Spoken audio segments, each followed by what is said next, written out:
Salut à tous and welcome to this video on French direct object pronouns. If you're not already familiar with subject pronouns, I highly recommend that you watch my video on those.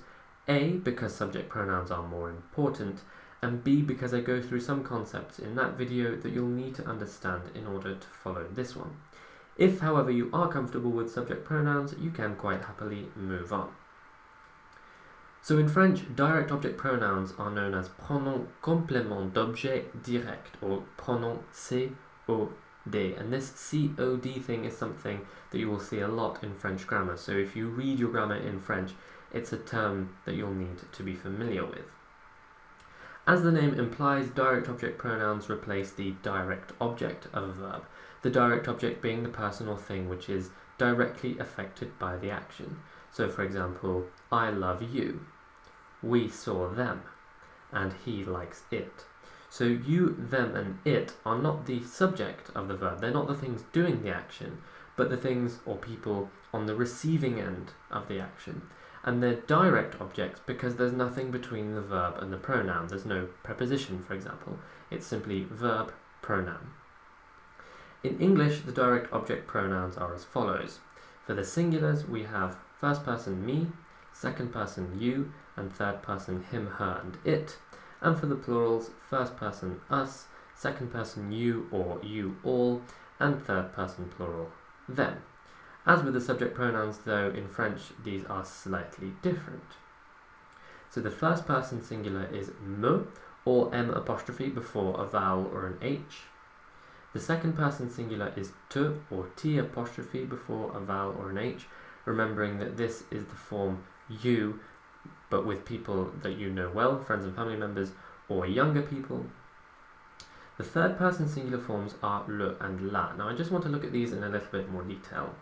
Le is him or it for masculine words, and la is her or it for feminine words. That should be relatively clear. But remember, with the subject pronouns, we also have another form, on, which either means one or is an informal way of saying we. So you might be wondering, where's the direct object pronoun for on? The answer is that there isn't one. If you're using on to mean one, as in people in general, you don't need the direct object pronoun, you can just omit it. If you're using on to mean we, the direct object pronoun will simply be the first person plural form nous.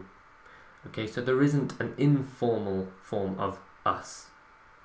The second person plural form is vous. Remember that this, as well as being used with groups, is also used with individual people that you don't know very well.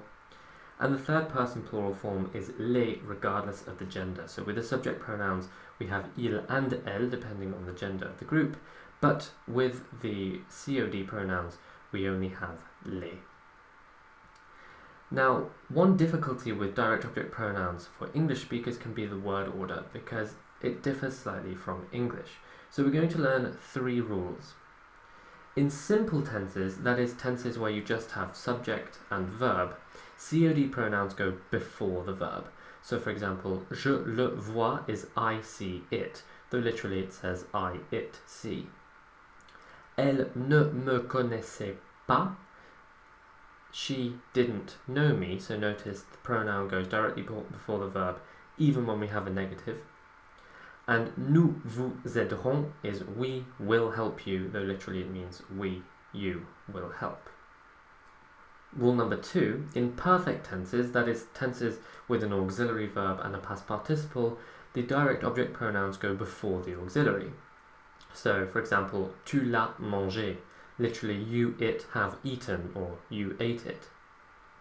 Vous les aviez pris, you had taken them. And je t'aurais aidé, I would have helped you.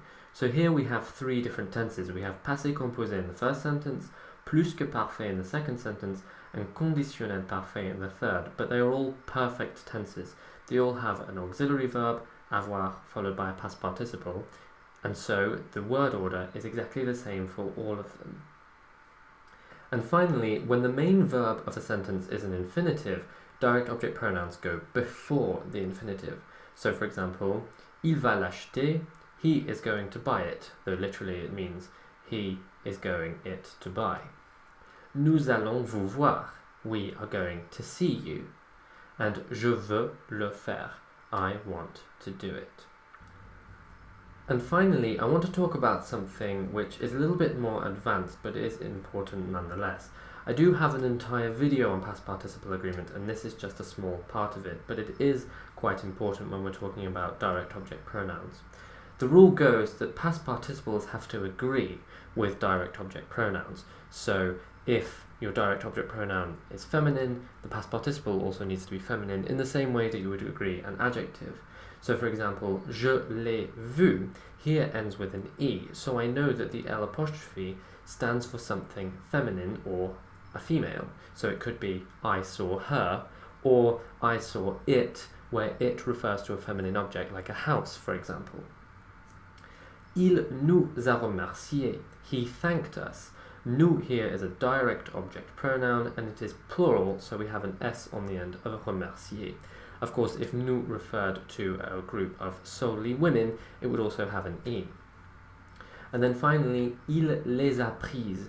We know here that les refers to a group of feminine things because pris ends with es and becomes prise. So I've assumed here that les stands for photos, for example, because les photos is feminine plural, and therefore the past participle pris also becomes feminine plural, prise. Il les a prises, he took them.